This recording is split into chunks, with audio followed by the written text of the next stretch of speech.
हो जाइए तैयार मैच के सवाल पर करने करारा प्रहार और तैयार है आपके लिए अंडर 24/7 बिहार और मैं चंदन आप सभी का करता हूँ अभिनंदन और बना रहे हमारा आपका बिहार अंडर 24/7 के साथ प्यार भरा बंधन। तो चलिए स्टार्ट करते हैं आज का सेशन। और बात कर रहे थे हम लोग सर एवरेज पे।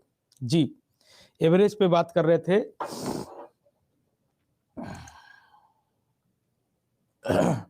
तो एवरेज की सीरीज को आगे बढ़ाते हैं और एवरेज में देखते हैं और कैसे कैसे सवाल अपने पास आएंगे। चलिए तो ये अगला सवाल है कि सर एक बैट्समैन अपनी 17वीं पारी, ये आप लोग को होमवर्क दिया गया था, बनाए थे आप लोग, बनाए थे, ये आप लोग को होमवर्क दिया गया था।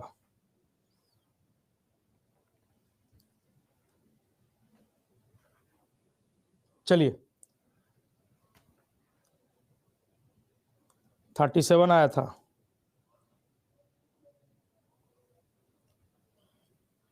चलिए कह रहा है कि एक बैट्समैन अपनी 17वीं पारी में 85 रन बनाता है जिसके कारण उसकी औसत में 3 की वृद्धि हो जाती है। तो 17वीं पारी के बाद उसका औसत क्या हो जाएगा? 17वीं पारी के बाद उसका औसत क्या हो जाएगा? तो एक और पहले हम लोग कॉन्सेप्ट से देखते हैं फिर आपको शॉर्टकट कर देंगे, ठीक है ना। पहले कॉन्सेप्ट देखते हैं फिर अपना शॉर्टकट कर देंगे, ठीक है। तो मान लिया जाए 16th इनिंग तक एवरेज रन रेट आपका क्या है सर? x है। 16th इनिंग तक एवरेज रन रेट आप मान लेते हैं कि x है, ठीक है। तो 16 इनिंग तक एवरेज रन रेट अपना x है, तो टोटल कितना रन बनाया होगा? तो 16 इंटू एक्स, 16 इंटू एक्स इतना रन बनाया होगा आप लोग, ये बैट्समैन, ठीक है।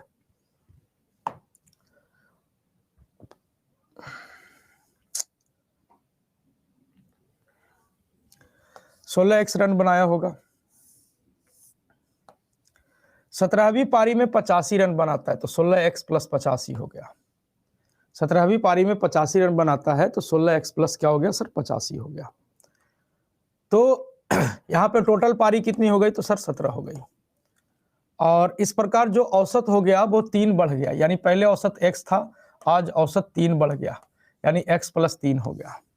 यहाँ से हम लोग x का मान निकालेंगे, फिर x प्लस 3 करेंगे, आपका उत्तर होगा, ठीक है। अब इसको हम लोग सोल्व करते हैं तो ये हो जाएगा सर 16x अब प्लस का 85 इज इक्वल टू, ये हो जाएगा 17x अब प्लस का कितना? तो 51। इसको उठा के इधर लाइए तो माइनस एक्स, इसको उठा के उधर ले जाइए तो माइनस का 34। तो ये x बराबर आपका कितना हो गया? तो x बराबर आपका हो गया सर 34। x बराबर कितना हो गया सर? 34 हो गया। तो ये जो 34 आया वो कब का आया? ये 16वीं पारी का हम x माने थे, यानी 16वीं पारी तक के उसका जो औसत रन रेट था वो 34 था। बोला है आपसे कि सर 17वीं पारी के बाद उसका औसत क्या हो जाएगा, ये बता दीजिए कि 17th इनिंग के बाद 17th इनिंग के बाद औसत क्या हो जाएगा। तो 17th इनिंग के बाद 17वीं पारी के बाद 17वीं पारी के बाद उसका औसत क्या हो जाएगा? तो ये 34 और 17वीं पारी के बाद औसत क्या हो गया? 3 बढ़ गया है, यानी औसत क्या हो जाएगा? तो सर तो 37 हो जाएगा। तो 37 आपके सवाल का उत्तर। ये पूरा डिटेल हो गया, ये पूरा का पूरा डिटेल हो गया, ये पूरा का पूरा डिटेल सॉल्यूशन हो गया। इसको नोट कर लीजिए, उसके बाद फिर हम लोग शॉर्टकट भी करेंगे, यहीं पे हम लोग शॉर्टकट भी कर देंगे, है ना। तो देखिएगा, चीजों को समझने का प्रयास करिएगा क्या होता है यहाँ पे। 17वीं पारी में 85 रन बनाता है और उसका औसत जो है वो 3 बढ़ जाता है, ठीक है ना। उसका औसत जो है वो आपका क्या हो जाता है? 3 बढ़ जाता है। अब जैसे बहुत सारा भोज खाने जा रहे थे हम, ठीक है। आप ऐसे सोचिए, जनरली जितना खाते थे उतना खाते थे। आज जब 17वां भोज खाने गए ना तो उसमें हम 85 पूड़ी खा लिए। कितना पूड़ी खा लिए? 85 पूड़ी खा लिए। तो जैसे ही हम 85 पूड़ी खा लिए हमारा पेट एकदम असबस हो गया और लग रहा है कि आज ज्यादा खा लिए हैं, आज ज्यादा खा लिए हैं, एकदम पेट पूरा असबस लग रहा है। बोले कि 17वां भोज में 85 पूड़ी खा लिए हैं, हमरा लगता है कि एवरेज बढ़ गया है, एकदम पेट लग रहा है एकदम पूरा टाइट हो गया, एवरेज बढ़ गया है। इसका मतलब क्या है कि 17वीं पारी में अगर हम 85 रन बनाकर आउट हो रहे हैं और हमारा एवरेज बढ़ रहा है, इसका मतलब है कि आपका एवरेज 85 से कम था, आपको कम खाने की क्षमता थी, आज आप ज्यादा खा लिए, आपका पेट एकदम लग रहा है बस हो गया, एवरेज आपका बढ़ गया। हम बोले कि कैमा तो एवरेज बढ़ गया, इससे मतलब क्या हो गया कि हमारी जो क्षमता थी वो 85 पूरी से कम खाने की थी, तो माइनस 85 से कम खाने की थी, तो हम क्या कर दिए माइनस। अब पता करते हैं भाई कि कितना खाने का क्षमता था, 85 से कम था, ये बात पता चल गया। हम कि कैमा भोज में खाया है हो, तो कह रहा है 17वां भोज में खाया है। तुमको क्या लग रहा है? तो लग रहा है ऐसा ना कि 3 मुट्ठी पूरी जो लिए है ना वो ज्यादा ले लिए थे, लास्ट में जो 3 मुट्ठी पूरी ले लिए थे वो ज्यादा ले लिए थे, औसत कितना बढ़ गया है? तो 3 बढ़ गया है, तो लग रहा है कि 3 मुट्ठी पूरी ज्यादा ले लिए हैं, तो 3 मुट्ठी पूरी ज्यादा ले लिए हैं और एक मुट्ठी में 17 पूरी अट रहा था, 3 मुट्ठी में मतलब 17 या 51 पूरी आज हम अपने औसत से औकात से 51 पूरी क्या खा गए हैं? ज्यादा खा गए। औकात से 51 पूरी क्या खा गए हैं सर? ज्यादा खा गए। एक पहले हमारी जो क्षमता थी वो 34 थी, पहले जो हमारी क्षमता थी वो 34 पूरी खाने की थी, है ना। पहले जो हमारी क्षमता थी वो 34 पूरी खाने की थी। अब आपसे पूछा है कि बताओ, अब तो खा ही लिया, 17वीं पारी तो खा ही गया है, 17वां भोज तो खा ही लिया है, 17वीं पारी के बाद औसत क्या हो जाएगा? तो 17वीं पारी के बाद औसत क्या हो गया सर? 3 हमारा बढ़ गया है, यानी क्या हो जाएगा? तो 34 प्लस का 3 यानी कितना हो जाएगा सर? 37। 17वीं पारी के बाद औसत कितना हो जाएगा? तो 37 हो जाएगा। तो 37 आपके सवाल का उत्तर। क्लियर है?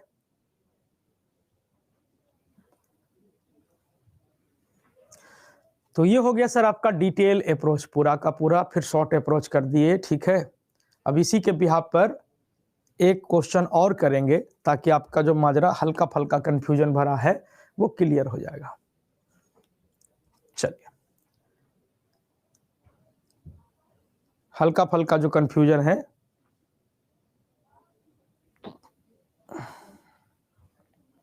वो क्लियर हो जाएगा। कह है कि एक बल्लेबाज की 11वीं पारी, 11 पारियों का एक निश्चित औसत रन है, माने 11 पारी तक के एक निश्चित औसत रन है। 12वीं पारी में 90 रन बनाता है, जिसके कारण औसत जो है वो 5 कम हो जाता है। यहाँ पे औसत 5 क्या हो गया? कम हो गया है। तो 12वीं पारी के बाद नया औसत क्या हो जाएगा? 12वीं पारी के बाद नया औसत रन रेट क्या हो जाएगा? तो देखिएगा, जनरली भोज खाने जाते हैं तो 11 पारी, 11 को भोज खाए हैं, जिसमें हमारा एक निश्चित एवरेज रन रेट था, इतना पूरी खाते थे। 12वां भोज जब खाने गए तो उसमें 90 पूरी खाए। कितना पूरी खाए? 90 पूरी खाए। फिर भी लग रहा है कि अभी 5 मुट्ठी पूरी और लेते, भूखले हैं, 5 मुट्ठी पूरी और लेते। मतलब हमारी जो क्षमता थी वो 90 पूरी से ज्यादा खाने की थी, हमारी जो क्षमता थी वो 90 पूरी से ज्यादा खाने की थी। 90 खाए हैं, फिर भी लग रहा है कि अभी 5 मुट्ठी पूरी और लेते, है ना। तो इसका मतलब क्षमता हमारा 90 से ज्यादा खाने का है, तो ज्यादा खाने का है तो प्लस कर दिए। हम कि कैवी पारी में खाया हो? तो 12वीं पारी में। का लग रहा है तो लग रहा है यही कि 5 मुट्ठी पूरी कम खाए हैं, 5 मुट्ठी पूरी कम खाए हैं। एक मतलब है कि हमारी जो क्षमता थी पहले, यहां से पहले वाला निकलता है, हमारी जो क्षमता थी पहले खाने की वो 150 पूरी खाने की थी। कितने पूरी खाने की थी? तो 150 पूरी खाने की थी, ठीक है। पूछा 12वीं पारी के बाद औसत क्या हो जाएगा? तो 12वीं पारी के बाद तो औसत क्या हो गया? कम गया है, तो 150 और माइनस का 5, 12वीं पारी के बाद कितना हो जाएगा औसत? तो 145 हो जाएगा। भूखले रह गए, है ना। तो ऑप्शन नंबर सी आपका उत्तर। तो लॉजिकली सोचना है और सोच के आपको सवाल को बना देना है। 90 कहां से लाए? सवाल पढ़ा हूं जी कि इसी हवा में चला हूं? सवाल पढ़ते हैं, सवाल में यहाँ लिखा है कि 90 रन बनाता है, पढ़े हैं सवाल के? इसी हवा में उड़ रहे हैं।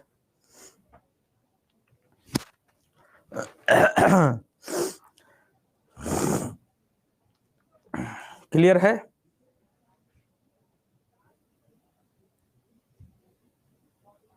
चलिए,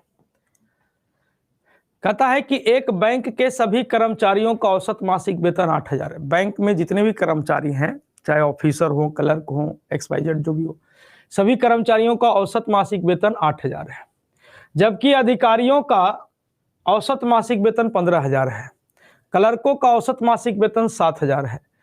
तो लिपिकों की संख्या माने क्लर्क की संख्या ज्ञात करनी है, जबकि अधिकारियों की संख्या क्या है? 12 है। अधिकारियों की संख्या क्या है? 12 है। अधिकारियों की संख्या क्या है? 12 है। Not clear. बुलबुल कुमारी अपने आप से पूछिए, क्या तुम टाइम पे जुड़ी हो क्लास में? क्या तुम टाइम पे जुड़ी हो क्लास में? अपने आप से पूछिए। 2 क्वेश्चन किए हैं, 1 क्वेश्चन नहीं किए, 2 क्वेश्चन करवाए हैं।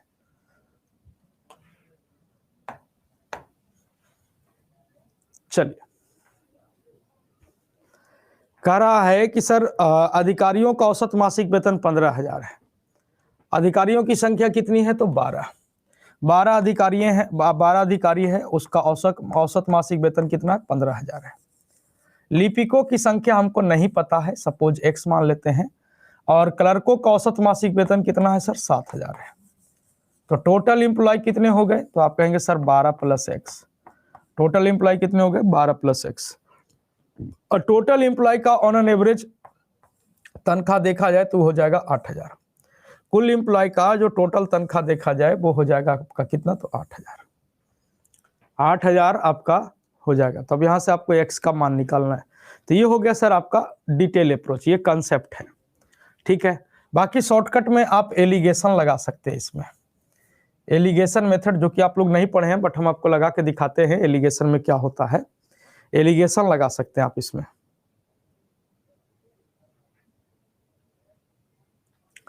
ठीक है। तो एलिगेशन लगाएंगे तो एक तरफ लिख देंगे ऑफिसर, एक तरफ लिख देंगे क्लर्क। ऑफिसर की बात कर ले तो ऑफिसर का तनख्वाह कितना? तो 15,000। क्लर्क का तनख्वाह कितना? तो 7,000। ऑफिसर हो या क्लर्क हो, ज्वाइंट रूप से देखा जाए तो वो बैंक के लिए क्या हो जाएगा? कर्मचारी हो जाएगा, है ना। ऑफिसर हो या क्लर्क हो, बैंक के लिए कर्मचारी। तो पूरे ओवरऑल कर्मचारियों का औसत तनख्वाह कितना है? 8,000। अब एलिगेशन में क्या होता है कि यहां से यहां का डिफरेंस हम लोग यहां रखते हैं, और यहां से यहां का डिफरेंस हम लोग यहां रखते हैं। तो 15 और 8 में अंतर कितने का? तो 7 का। और 7 और 8 में अंतर कितने का? तो 1 का। रेशियो बनाएंगे तो ये आ जाएगा 1 रेशियो कितना? तो 7। यानी ऑफिसर की संख्या कितनी है? तो 1 है। क्लर्क की संख्या कितनी है? तो 7 है। सवाल कह रहा है कि ऑफिसर की संख्या कितनी है? तो 12 है। सवाल कह रहा है कि ऑफिसर की संख्या कितनी है? 12 है। और हम कह रहे नहीं, ऑफिसर की संख्या कितनी है? तो 1 है। निकालना है क्लर्क, तो क्लर्क की संख्या कितनी? तो 7। 7 की वैल्यू निकालना है, कैलकुलेट करिएगा। 12 सते कितना? तो 84। 12 सते कितना? तो आप कहेंगे 84। कितने क्लर्क हैं भाई जी? तो 84 क्लर्क है। 84 आपका उत्तर हो जाएगा। 84 आपका क्या हो जाएगा? उत्तर हो जाएगा।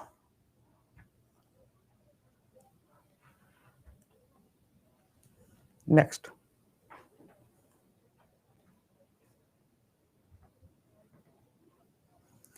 कह रहा है सोमवार, मंगलवार और बुधवार का जो औसत तापमान है वो 21 डिग्री सेल्सियस है। मंगलवार, बुधवार और वीरवार का जो औसत तापमान है वो 18 डिग्री सेल्सियस है। तो वीरवार का तापमान 21 डिग्री सेल्सियस है, तो सोमवार का तापमान क्या है? वीरवार का तापमान 21 डिग्री सेल्सियस है, तो सोमवार का तापमान क्या है? ये आपसे पूछा है।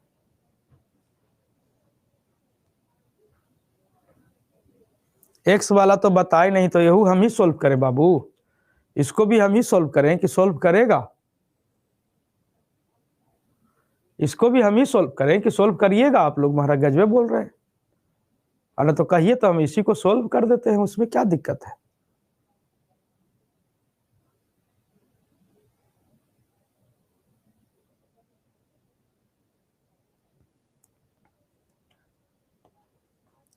हाँ, सोमवार, मंगलवार, बुधवार, तो Monday plus Tuesday plus Wednesday, इसका जो टेम्परेचर है औसत तापमान 21 डिग्री सेल्सियस है।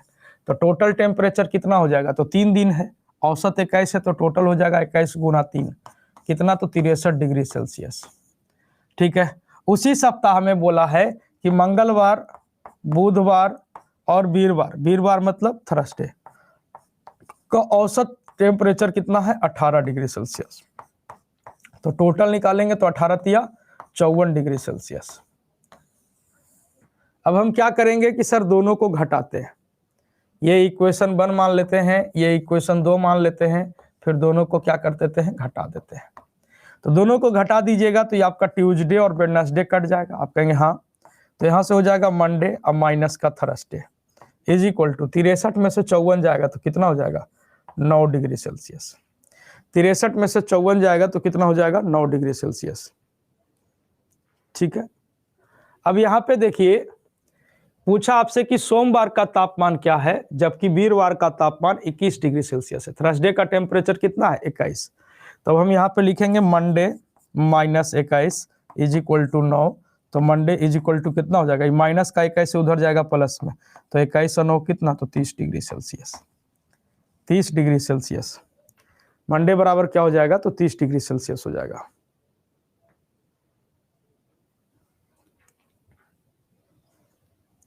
ठीक है, तो मंडे बराबर आपका कितना हो जाएगा सर? तो 30 डिग्री सेल्सियस हो जाएगा। तो 30 डिग्री आपके सवाल का उत्तर हो जाएगा।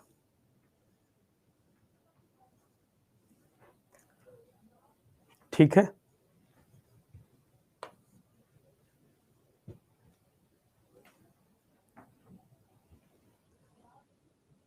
कौन सा चैप्टर है? बहुत अच्छा, बेहतरीन बेहतरीन बाबू, बेहतरीन, बहुत अच्छा, बेहतरीन चैप्टर है।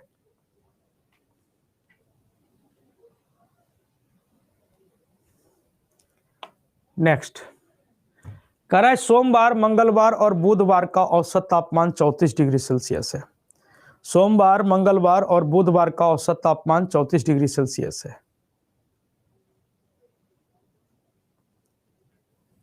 मंगलवार, बुधवार और वीरवार का तापमान 32 डिग्री सेल्सियस है।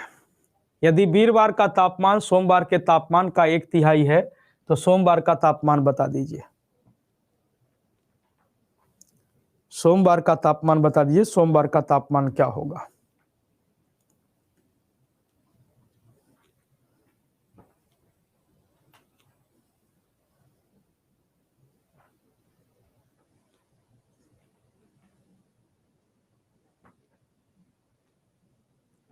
तो सेम उसी प्रकार का सवाल है। Monday plus Tuesday plus Wednesday, average temperature 34 है, 34 डिग्री सेल्सियस। तो टोटल हो जाएगा 34 गुना 3, तो 4 तिया 12 की 2 हाथ में बचा 1 और 3 तिया 9 1 10, 102 डिग्री सेल्सियस। ठीक है, उसी सप्ताह में ट्यूसडे प्लस वेडनेसडे और प्लस का थर्सडे, इसका टेम्परेचर 32 डिग्री सेल्सियस है। औसत क्या है? तो 32। तो टोटल निकालेंगे तो 3 दिन है तो 32 गुना 3 कितना हो जाएगा? तो 96। 3 दिन है तो 3 से गुना किए, 4 दिन रहता तो 4 से गुना करते। ठीक है, अब ये दोनों इक्वेशन को हम क्या करेंगे? घटाएंगे। तो जब घटाएंगे तो ये आपका ट्यूसडे और वेडनेसडे घट जाएगा, कट जाएगा। तो ये हो जाएगा मंडे अब माइनस का थर्सडे इज इक्वल टू 102 में से 96 गया तो कितना हो जाएगा? 6 डिग्री सेल्सियस। ठीक है, इतना दूर तक कोई दिक्कत नहीं। अब बोला है कि सर वीरवार का टेम्परेचर सोमवार का टेम्परेचर का 1/3 है। वीरवार का जो टेम्परेचर है वो सोमवार का 1/3 है, यानी सोमवार का 1/3, सोमवार का 1/3 मतलब सोमवार जिसमें का लग गया वो नीचे है ना। तो मंडे का टेम्परेचर 3 है तो वीरवार का थर्सडे का टेम्परेचर कितना है? तो 1 है। मंडे का टेम्परेचर अगर आपका कितना है सर? तो 3 है, तो थर्सडे का टेम्परेचर कितना? तो 1। तो 3 - 1 यानी कितना हो गया? 3 - 1 2 यूनिट है ना, बराबर कितना? तो 6 डिग्री सेल्सियस। तब आप कहेंगे सर कि 3 में से 1 घटाते हैं तो आपका 2 यूनिट, 2 यूनिट बराबर आपका कितना हो गया? तो 6 डिग्री सेल्सियस। आपसे पूछा क्या है कि सोमवार का टेम्परेचर बताइए। तो 2 आम का दाम 6 है तो 3 आम का दाम कितना होगा? 3 यूनिट बराबर कितना? तो आप कहेंगे 2 तिया 6 तो 3 तिया कितना? तो 9 डिग्री सेल्सियस है ना, 9 डिग्री सेल्सियस।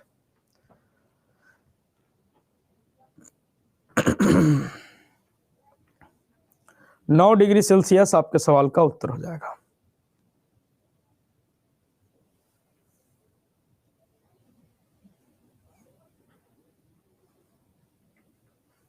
क्लियर हो गया होगा अब, है ना? याद रखिएगा वीवीआई टाइप है ये टेम्परेचर वाला वीवीआई टाइप है। एवरेज से पूछता है सवाल, बिहार एसएससी का ये फेवरेट सवाल है। बिहार एसएससी इसके बिना जिंदा नहीं रहता, अगर एवरेज से सवाल उठाएगा तो यही उठाता है।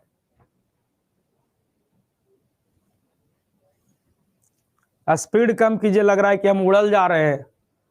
गजब बोल रहे हैं, स्पीड कम कीजिए, तो यहाँ गप करे लाए हैं, उड़ल जा रहे हैं।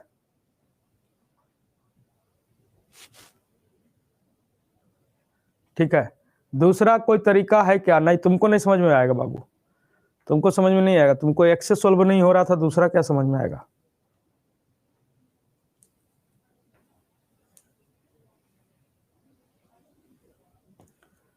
चल, कहता है एक क्रिकेटर का गेंदबाजी औसत 12.4 था। एक क्रिकेटर का गेंदबाजी औसत 12.4 था।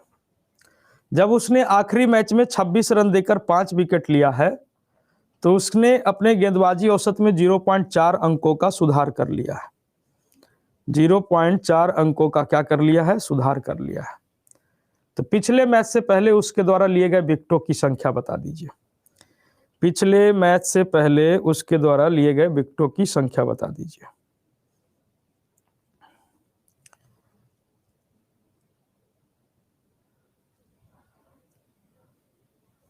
पिछले मैच से पहले उसके द्वारा लिए गए विकेटों की संख्या, चलिए बनाइए।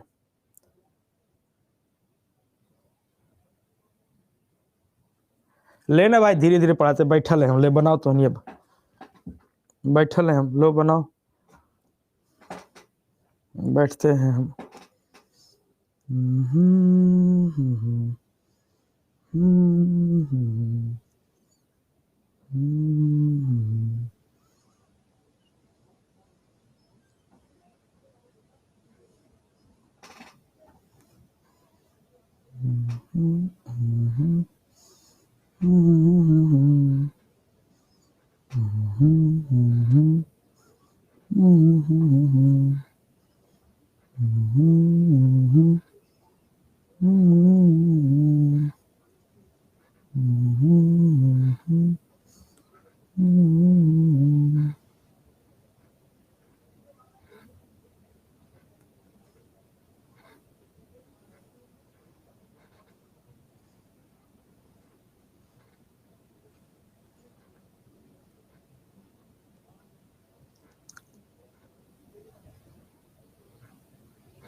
हाँ, तो मान लेते हैं कि प्रारंभ में उसने x विकेट लिया।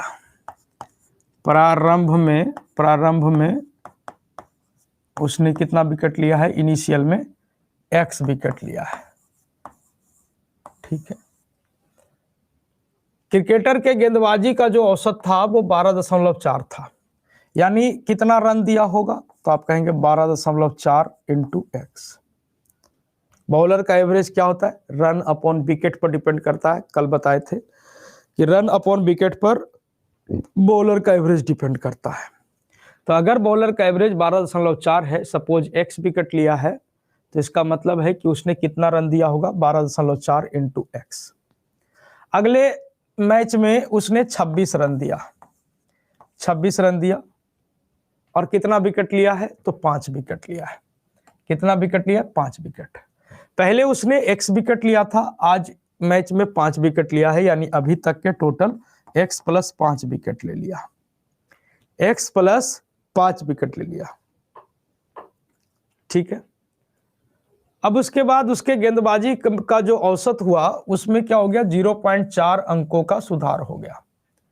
यानी पहले औसत 12.4 था, आज औसत 0.4 सुधर गया। मतलब आज औसत कितना हो गया? 12 हो गया।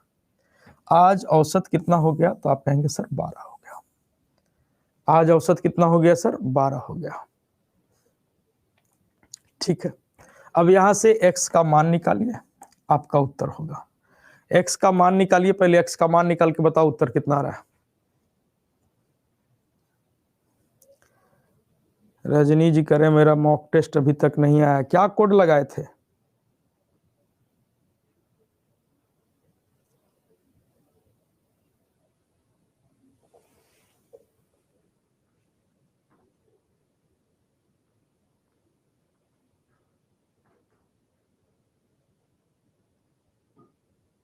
बाई 3 एक साथ का कोई भी चीज पेंडिंग नहीं है, निकल चुका है सारी चीजें।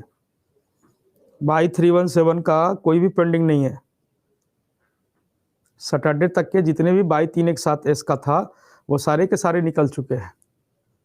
सैटरडे तक की जितनी बुकिंग थी वो सारे निकल चुके हैं, ऑन द वे होगा, मिल जाएगा।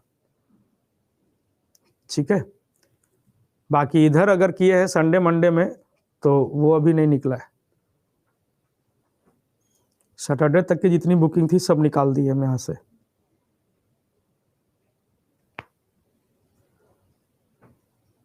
सैटरडे वाला तो निकला था, अब कितना बजे आप किए, लेट किए होंगे, कोई नहीं, निकल जाएगा। अब सैटरडे को लगाए थे तो अब सैटरडे संडे मंडे, अभी तो मंडे ट्यूसडे हुए, 2-3 दिन तो हुए, क्या है, पहुंच जाएगा मैडम। हवाई जहाज से नहीं भेजते हैं हम, टाइम लगता है, कुरियर वाला है, फ्लिपकार्ट से मंगवाते हैं तो 3-4 दिन लगता है ना जी।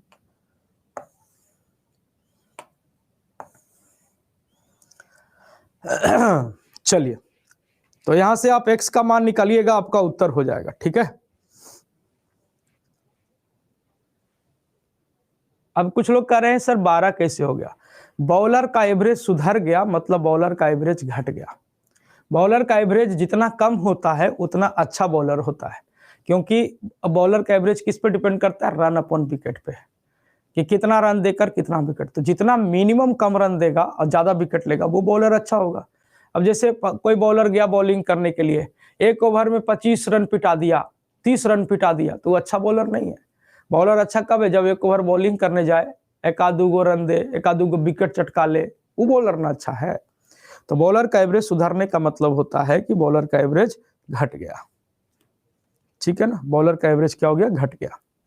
ठीक है, अब देखिए यहाँ पे शॉर्ट अप्रोच में हम लोग चलेंगे तो वो आपका ये हो जाएगा इनिशियल, ये हो जाएगा फाइनल। इनिशियल में उसका औसत क्या था, तो 12.4 था। फाइनल मैच में उसने 26 रन देकर 5 विकेट लिया है, तो उसका औसत क्या हो जाएगा, आप कहेंगे 5.2। फाइनल मैच का जो औसत होगा वो 5.2 होगा। फाइनल मैच में 26 रन देकर 5 विकेट लिया तो उसका औसत क्या हो जाएगा, 5.2 हो जाएगा। ठीक है ना, तो 5.2 हो जाएगा। इस प्रकार उसके गेंदबाजी में क्या हो गया, 0.4 अंकों का सुधार हो गया। यानी पहले 12.4 था, अब औसत कितना हो गया, तो 12। तो यहां से यहां का अंतर हम लोग यहां रख देंगे और यहां से यहां का अंतर हम लोग यहां रख देंगे। ठीक है, रेशियो अगर हम इसको बनाते हैं तो रेशियो हो जाएगा 17 चौके 68, 17:1।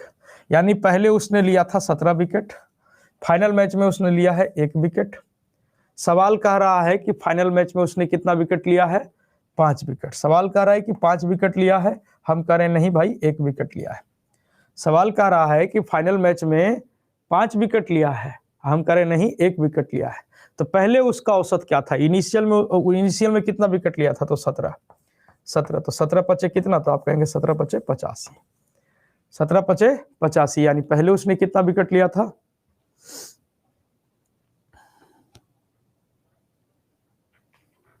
ठीक है, क्लियर है, कोई दिक्कत नहीं।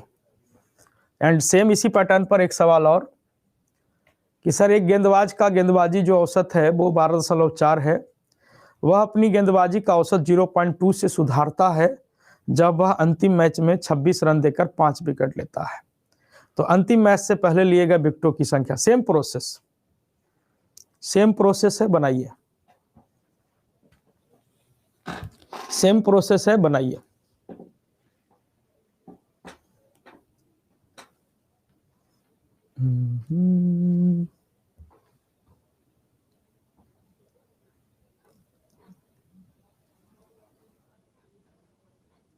पीडीएफ तो सारे क्लास के वीडियो में लगा रहता है जी, आपको मिलवे नहीं करता है। सारे सब्जेक्ट के वीडियो, सारे क्लास के वीडियो, जब रिकॉर्डेड वीडियो आप देखते हैं तो वहीं पे पीडीएफ लगा रहता है, आपको देखे नहीं आ रहा है, बगले में लगल रहता है। अभी तो आपको मिलवे नहीं कर रहा था, तुरंत करिए, डाउनलोड करने से भी नहीं होता है, देख रहे हैं ना।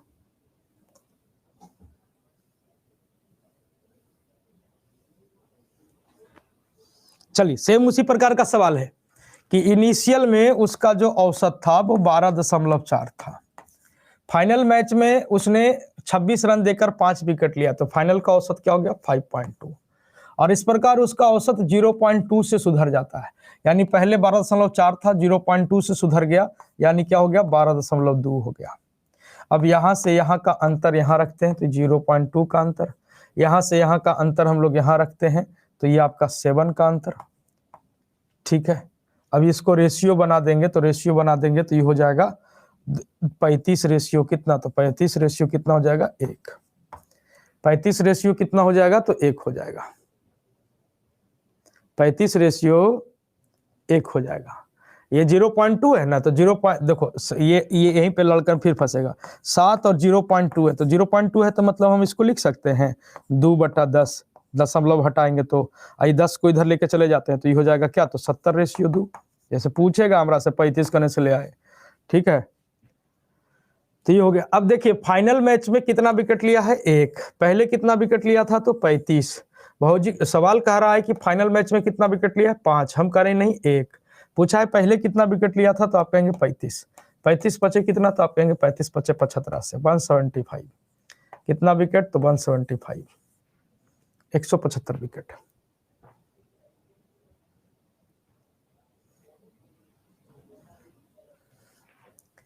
ठीक है,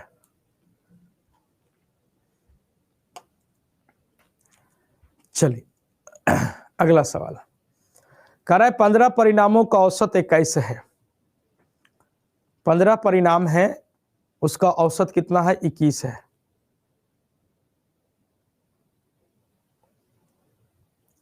उनमें से पहले 7 का औसत 21 है और अंतिम 7 का औसत 20 है, तो 8वां परिणाम क्या हो जाएगा, 8वां परिणाम क्या हो जाएगा।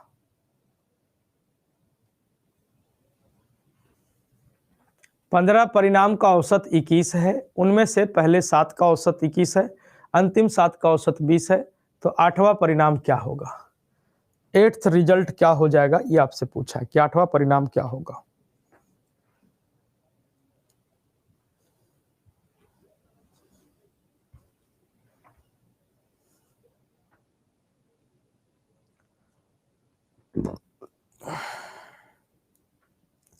तो देखिए इसको अगर हम डिटेल बनाएं तो हम कह सकते हैं कि सर 15 परिणाम का औसत क्या है सर 21 है।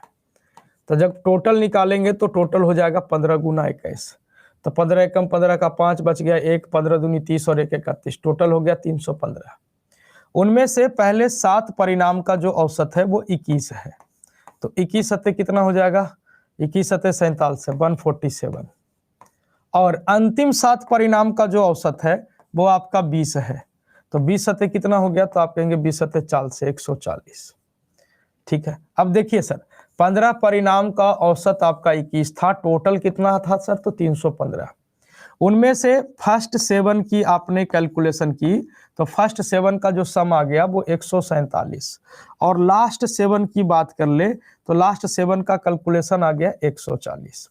तो फर्स्ट 7 लास्ट 7 अगर हम इन दोनों को जोड़ते हैं तो हमारा जो सम आ रहा है वो 7 4 4 8 1 1 2 287 आ रहा है। तो पहली 7 और अंतिम 7, 7 7 14 संख्या ना हम जोड़ पाए, 7 7 14 संख्या ही जोड़ पाए।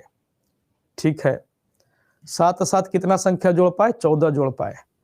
तो एक नंबर को हम छोड़ दिए, उसके छोड़ने के कारण 21 संख्याओं का टोटल आना था 315, लेकिन आया कितना, तो 287। तो एक संख्या को जो हम छोड़ दिए उसके कारण कितना कम हो गया बाबू, कितना कम हो गया, आप कहेंगे सर 15 में से 7 गया तो 8। ठीक है, फिर ये हो गया सर 10, 10 में से 8 गया तो 2 28। कितना कम हो गया, तो आप कहेंगे 28 कम हो गया, 28 कम हो गया, यानी 28 जो कम हुआ यही कौन सी संख्या है, तो यही 8वीं संख्या है। यही 8वीं संख्या है जिसको हमने क्या कर दिया है, छोड़ दिया है, जिसको हमने क्या कर दिया है, छोड़ दिया है, जिसके कारण हमारा परिणाम आना था 315, आया 287। कम काहे आया, क्योंकि एक नंबर हम छोड़ दिए हैं, तो इसके कारण हमारा 28 कम गया। इसका मतलब 28 ही वो संख्या है जिसको हमने छोड़ा है।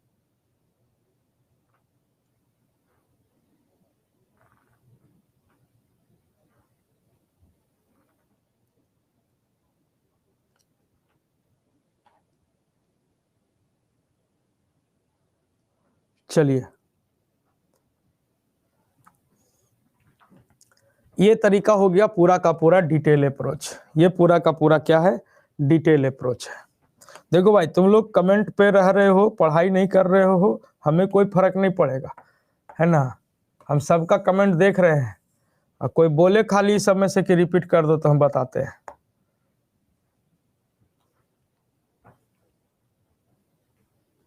अब यहाँ पे आ जाइए, हम चैट उट प्राइवेट नहीं करते हैं, चैट उट प्राइवेट नहीं हम करते हैं। बाकी आप लोग चैटे पर ध्यान है, फुल स्क्रीन करके पढ़ो ना रे, चैट को काल देखोगे। 15 परिणाम का औसत 21 है, 15 परिणाम का औसत 21 है।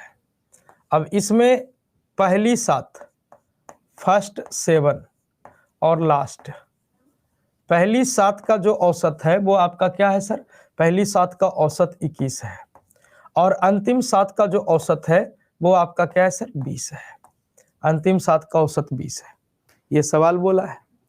पहली 7 का औसत 21, अंतिम 7 का औसत 20, ठीक है। अब उसके बाद देखिए कि सर 15 परिणामों का औसत 21 है, इस 21 को पॉकेट में रख लीजिएगा, इस 21 को पॉकेट में रख लीजिएगा। अब यहाँ पे देखिए सर, यहाँ पे औसत हमारा 21 था 15 परिणाम का, यहाँ पे भी औसत 21 है, तो यहाँ से यहाँ देखा जाए तो किसी चीज की कमी हुई, आप कहेंगे नहीं, ये जीरो का जीरो, मैंने डेविएशन कितना हो गया, जीरो, कोई फर्क नहीं पड़ रहा है सर। अच्छा, तो कोई फर्क नहीं पड़ रहा है तो कोई बात ही नहीं, कोई फर्क ही नहीं पड़ा। तो अब यहाँ देखिए औसत हमारा 21 था, एक्चुअल में औसत हमारा क्या था, 21 था 15 लोगों का, उसमें से लास्ट 7 का देख रहे हैं तो लास्ट 7 का कितना आ रहा है, 20 आ रहा है। तो औसत में कितने की कमी हो गई, औसत में कितने की कमी हो गई, तो 1 की कमी हो गई है, कमी हो गई है, तो हम क्या करेंगे, जोड़ देंगे। 1 की कमी हो गई है तो हम उल्टा काम करेंगे, जोड़ देंगे। संख्याओं की संख्या कितनी है, तो 7, तो यहीं से आपका डायरेक्टली निकल जाएगा कौन सा, तो 8वीं संख्या। तो 21 और 7 कितना, तो 28। तो देखो इस टाइप का जो सवाल पूछा जाता है 2 केस में पूछा जाता है, ध्यान से सुनिएगा। एक तो केस बनता है इग्नोर करने वाला, जिसमें की चीजें इग्नोर करी जाती है, ठीक है।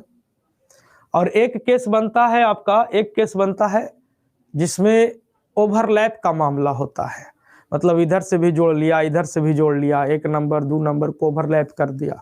तो 2 ऑप्शन, 2 केस बनता है, एक तो है कि इग्नोर वाला केस और दूसरा होता है ओवरलैप वाला केस। एक इग्नोर वाला केस और एक आपका ओवरलैप वाला केस, ठीक है ना। तो देखिएगा, इग्नोर वाला केस और एक हो गया आपका ओवरलैप वाला केस। तो आप याद रखिएगा, इग्नोर वाला केस जब रहेगा, इग्नोर वाला केस रहेगा तो हम लोग क्या करेंगे, उल्टा काम करेंगे, उल्टा काम करेंगे, याद रखिएगा, उल्टा काम करेंगे। मतलब क्या है कि सर औसत अगर घट गया तो हम जोड़ेंगे, औसत बढ़ गया तो हम घटाएंगे, उल्टा काम करेंगे। अगर इग्नोर का केस है तो उल्टा काम करेंगे, और अगर ओवरलैप का केस है, अगर ओवरलैप का केस है, अगर ओवरलैप का केस है ना, एग्जांपल देंगे हम ओवरलैपिंग का, ओवरलैप का केस है तो सीधा काम करेंगे, सीधा काम करेंगे, ओवरलैप के केस में सीधा काम करेंगे। इग्नोर करने की बातें हैं तब हम लोग क्या करेंगे, उल्टा काम करेंगे। ओवरलैप की बात है तो ओवरलैप को हम क्या करेंगे सर, सीधा काम करेंगे।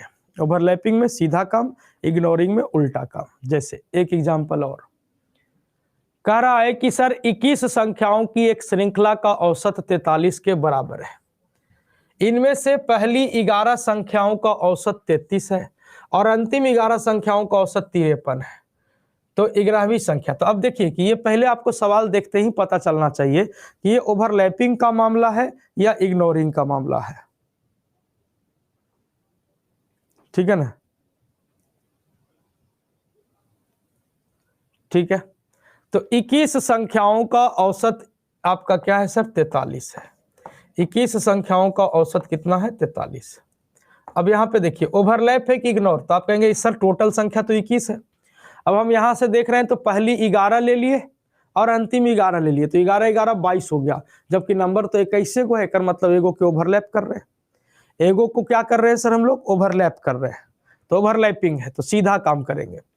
तो 21 संख्याओं का औसत 43 से लिख दिया। उनमें से पहली 11 संख्याओं का औसत कितना दिया हुआ है, तो 33, और अंतिम 11 संख्याओं का औसत कितना दिया हुआ है, तो 53। ठीक है, अब यहाँ पे देखिए ओवरलैप का मामला आया है, तो ओवरलैप में हम लोग क्या करेंगे, सीधा काम। 21 संख्याओं का औसत 43 है, इस 43 को रख दिए, इस 43 को रख दिए।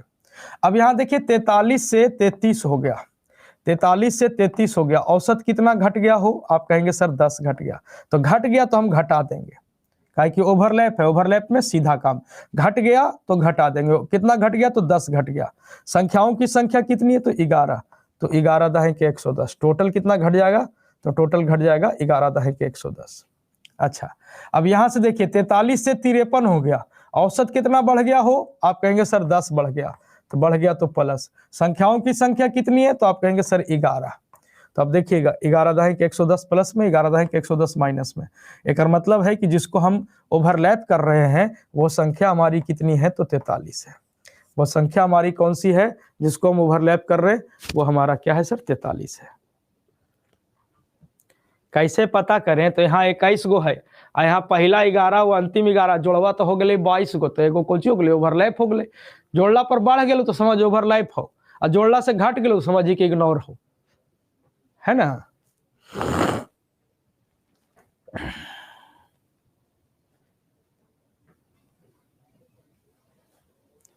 ठीक है, कोई दिक्कत नहीं होना चाहिए। सेम उसी प्रकार का सवाल है, इसको जरा देखिए, तो सेम उसी प्रकार का सवाल है। अरे सही दिया रे बदमाश,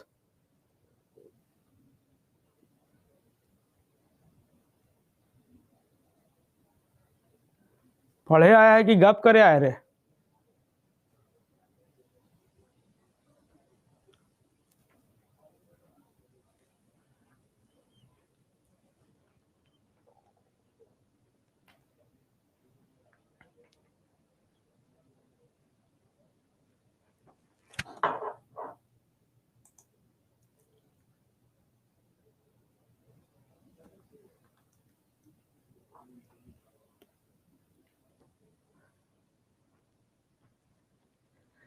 इक्कीस संख्याओं का औसत 44 है, पहली 11 संख्याओं का औसत 48 है, अंतिम 11 संख्याओं का औसत 42 है। 11वीं संख्या को हटा दिया जाए तो शेष संख्याओं का औसत क्या होगा। 11वीं संख्याओं को हटा दिया जाए तो शेष संख्याओं का औसत क्या हो जाएगा।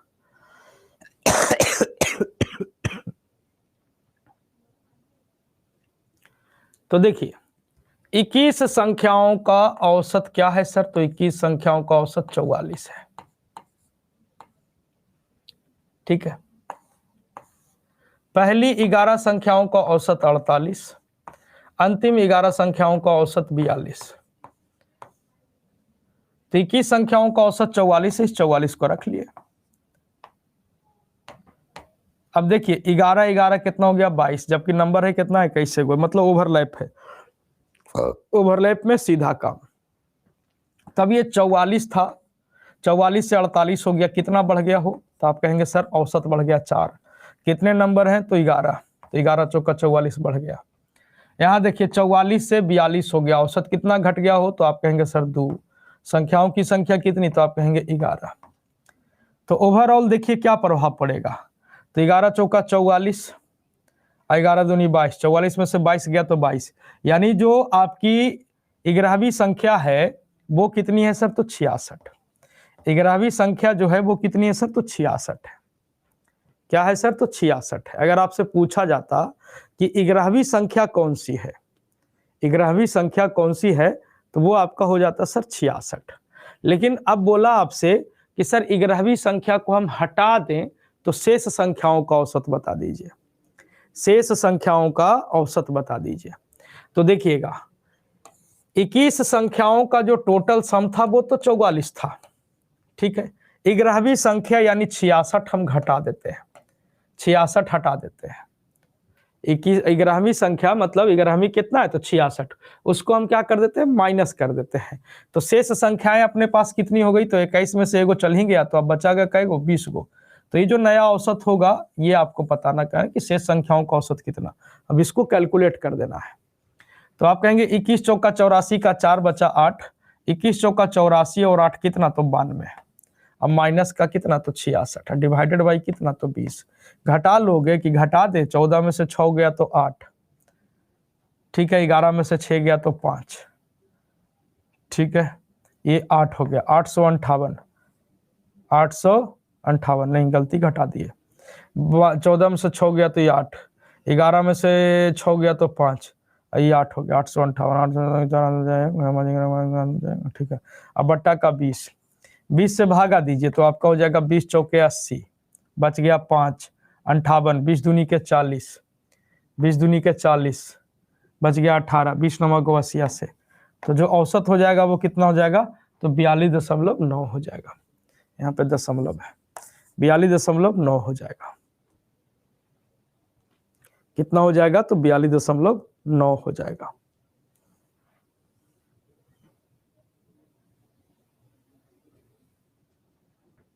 ठीक है, किसी को कोई दिक्कत नहीं। तो ये था एवरेज। अब यहाँ पे ये सब नॉर्मल सवाल है ना, ये सब नॉर्मल सवाल है, फुसफुसिया सवाल है कि 49 से 125 तक सभी प्राकृत संख्या का औसत ज्ञात कीजिए। तो 49 से 125 तक सभी प्राकृत संख्या, तो 49 के बाद फिर 50, फिर 51, 125 तक के, इसका औसत ज्ञात करना है। तो आप देख रहे हैं अंतर समान है, अंतर समान है, आप कहेंगे हाँ। तो फर्स्ट टर्म कितना, तो आप कहेंगे 49, लास्ट टर्म कितना, तो आप कहेंगे 125 डिवाइडेड बाई 2। यहां से औसत निकाल सकते हैं, है ना, यहां से औसत आप लोग निकाल सकते हैं।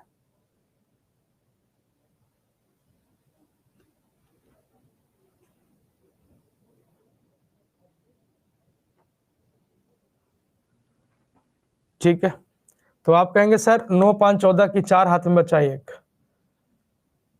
और 12 4 16 और 1 17, 174 बट्टा का 2। तो आप कहेंगे सर 8 दूनी के 16, बच गया 1, 87 हो जाएगा। कितना हो जाएगा, तो 87। 87 विल बी करेक्ट आंसर। कराए कि प्रथम 10 प्राकृत संख्या के वर्गों का औसत क्या हो जाएगा। प्रथम 10 प्राकृत संख्या के वर्गों का औसत। तो प्राकृत संख्या के वर्गों का अगर हम बोले कि प्रथम n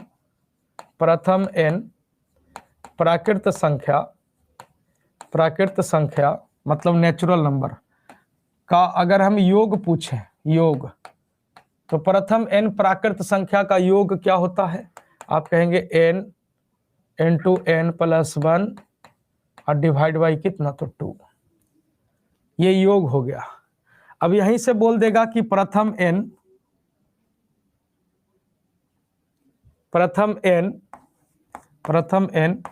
प्राकृत संख्या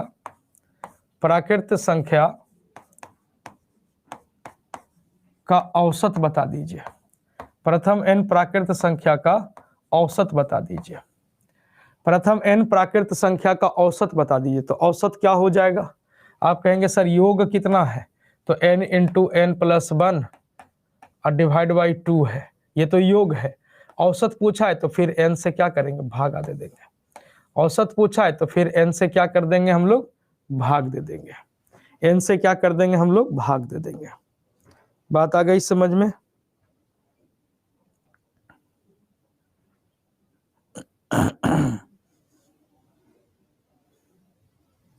ठीक है, अब यहीं पे आपसे पूछ दिया जाए कि प्रथम n प्राकृत संख्या के वर्गों का योग, यहीं से पूछ दिया जाए कि प्रथम n प्राकृत संख्या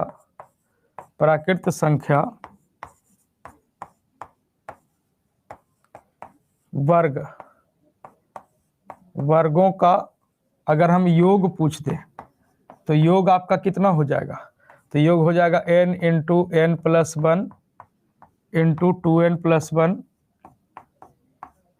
डिवाइडेड बाई 6। ये हो गया योग। लेकिन अगर आपसे पूछ दिया जाए कि प्रथम n प्राकृत प्राकृत संख्या के वर्गों का औसत एवरेज पूछ दिया जाए तो वही चीज लिखा हुआ है n into n plus one into 2n plus one और डिवाइडेड बाई 6। तो ये आपका सम हो गया और यहीं पे n से भागा दे देंगे। 2n plus one divided by क्या हो जाएगा 6 हो जाएगा और 6 और यहीं पे n से क्या कर देंगे भाग दे देंगे तो 6n हो गया। तो इसी फार्मूले पे रहे ये, बाकी ये सब आप लोग के लिए दे दिए कि आप लोग याद रखिएगा, ठीक है। अब इसी फार्मूले पे है तो प्राकृत संख्या के वर्गों का योग पूछा है, वर्गों का औसत बता दीजिए। तो वर्गों का औसत अब n बराबर हमारा कितना है तो 10, तो 10 into 10 plus 1 11 into 2n plus 1 तो 10 गुना 2 20, 20 प्लस 1 21 और डिवाइडेड बाई 6 और 6n कितना है हमारा तो आप कहेंगे 10, तब आप कहेंगे 10 से 10 कट गया, 7 तरीके 21, 2 तरीके 6, 11 7 77, 77 बटा 2 यानी 38.5 कितना हो जाएगा तो 38.5 हो जाएगा, 38.5, ठीक है।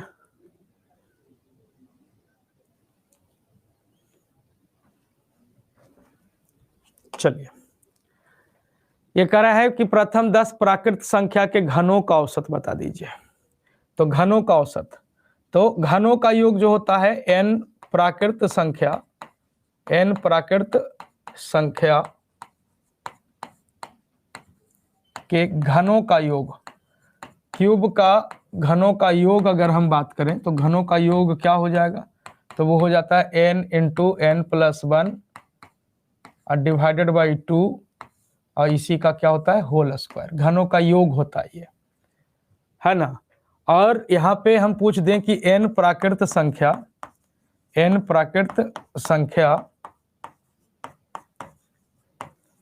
घनों का, प्राकृत संख्या के घनों का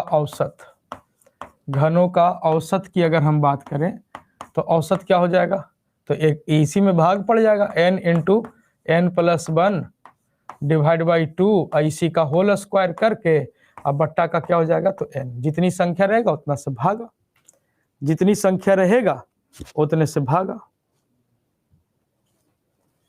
ठीक है। जितनी संख्या रहेगा उतने से भागा हो जाएगा।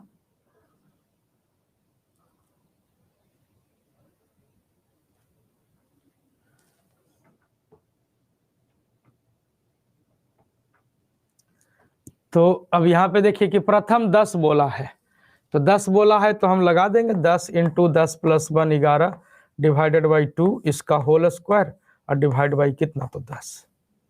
अब इसको कैलकुलेट कर लीजिए तो ये 5 चांस में कट जाएगा, 11 पचे 55 तो ये 55 का होल स्क्वायर 55 इंटू 55 और डिवाइडेड बाई कितना तो 10। 55 का स्क्वायर निकालना आसान है, 5 का स्क्वायर 25, 5 छके 30, 30 25 और डिवाइडेड बाई 10 कैलकुलेट करिएगा तो कितना हो जाएगा 302.5, 302.5 ऑप्शन नंबर ए 302.5। तो ये सब फार्मूला आपको याद रखना पड़ेगा, ये सब फार्मूला आप सभी को याद रखना पड़ेगा। ये सब तो मनोहर पोथी में दे रहता था, जो आता था ना 10 रुपया में फार्मूले वाली किताब, उसी में दिया हुआ रहता था फार्मूले वाली किताब,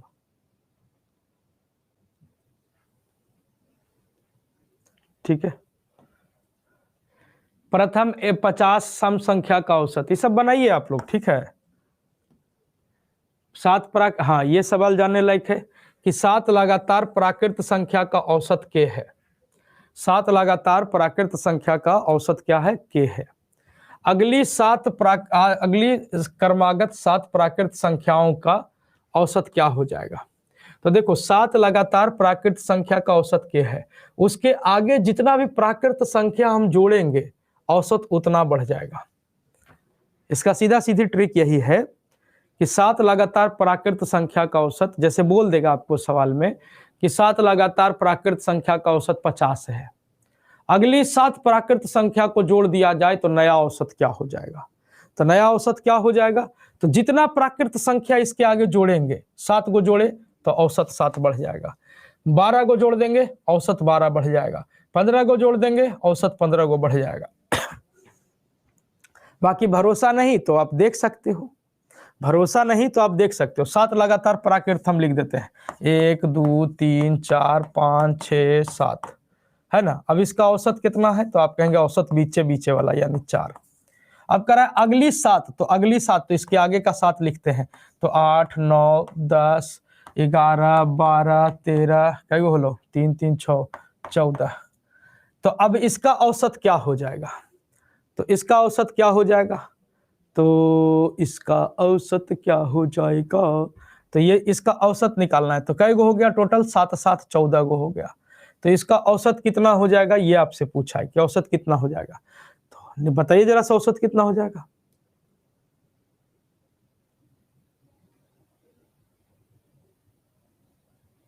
तो सबको जोड़ दीजिए, जोड़ के औसत बता दीजिए।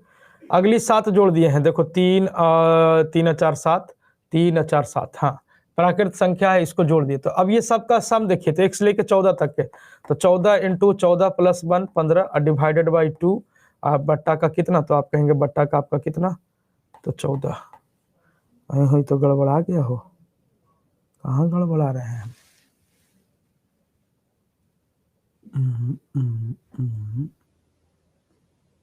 7 प्राकृत संख्या का औसत के है। अगली 7, अगली क्रमागत 7 प्राकृत संख्याओं को, अच्छा अगली 7 पूछा का औसत पूछा है, वही गड़बड़ा दिया हम।